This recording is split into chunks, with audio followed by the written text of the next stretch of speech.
the developments in Rajasthan, where governor's actions or rather inactions, the three capitals bill pending with the governor of Andhra Pradesh, the Telangana governor taking a proactive role on the corona, raise a fundamental question.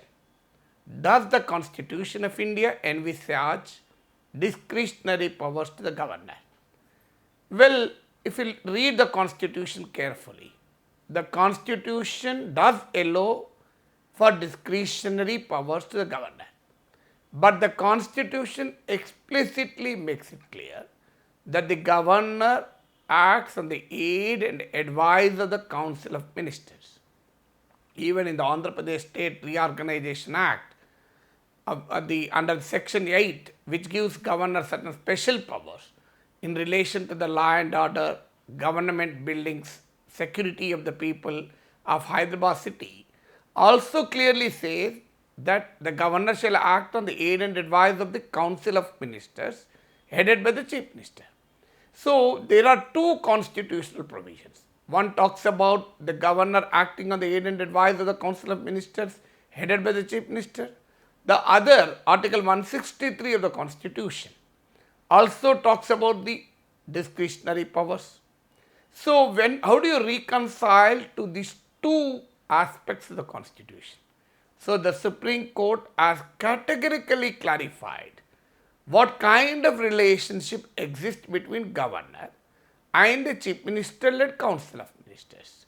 So, in Nabam Rebia versus Deputy Speaker, the Supreme Court in its judgment on July 13, 2016, the famous Arunachal Pradesh case, the apex court has stated very clearly that the Article 163 of the Constitution of India does not give a general discretionary power to the governor. So, the governor cannot act without or against the advice of the Council of Ministers headed by the Chief Minister. So, this is what the Supreme Court said. Supreme Court has further stated that in a parliamentary democracy where there is an elected responsible government, the powers of governor as a constitutional and formal head of the government cannot be enlarged at the cost of the real executive. The real executive is the Council of Ministers headed by the Chief Minister. What do you want more? The Supreme Court has made it very clear. So, the apex court judgment further says, so governor can employ discretion on certain occasions. That is when giving assent to a bill or withholding the bill or sending the bill to the President of India, appointment of a Chief Minister, especially when the majority is precarious, or dismissing a government when the Chief Minister lost the confidence of the House and refuses to quit. So, these are the situations where governor has certain amount of discretion. But the Supreme Court in this judgment states very clearly that this discretion cannot be exercised arbitrarily. It cannot be arbitrary and fanciful. This is what the Supreme Court says. And how should it be? The Supreme Court further clarifies that it should be dictated by reason, dictated by reason and actuated by good faith, tempered by caution. See the words. It can't be arbitrary. The governor's choice of decision cannot be arbitrary or fanciful. It should be dictated by reason and it should be actuated by good faith, tempered by caution. So, even this small amount of discretion the Constitution allows, the governor is not expected to exercise his choice of decision as he thinks. So, it doesn't mean the constitutional language says as he deems fit. That doesn't mean he can arbitrarily consider whatever is fit.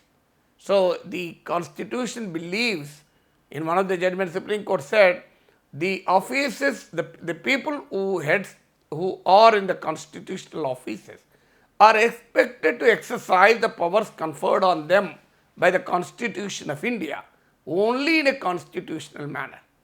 So therefore, if we read the Article 163, well, in Article 174, one of the Constitution, Governor has the power to summon the House, prorogue the House at the time and place which he deems fit. That doesn't mean Governor can do anything. In the Nabam Rabia case itself, the Supreme Court said, this doesn't mean the Governor can do without the aid and advice of the Council of Ministers headed by the Chief Minister. So the Governor cannot employ discretion so in a manner in which it goes against the advice of the Council of Ministers or without the advice of the Council of Ministers. So Governor's powers are well defined, they are very limited, they cannot be over and above the powers exercised by the elected government. Even in a state like Delhi, where the powers of a state government are very limited constitutionally, the courts have very clearly stated that the Lieutenant Governor cannot sit over the elected government of Delhi. Even in the case of Puducherry, the courts have said. When the courts have clarified that the elected governments have more power than the gubernatorial position offices, then obviously you can understand in Rajasthan or in Andhra Pradesh or Telangana, governors cannot act without or against the aid and advice of the Council of Ministers headed by the Chief Minister, who has the people's mandate.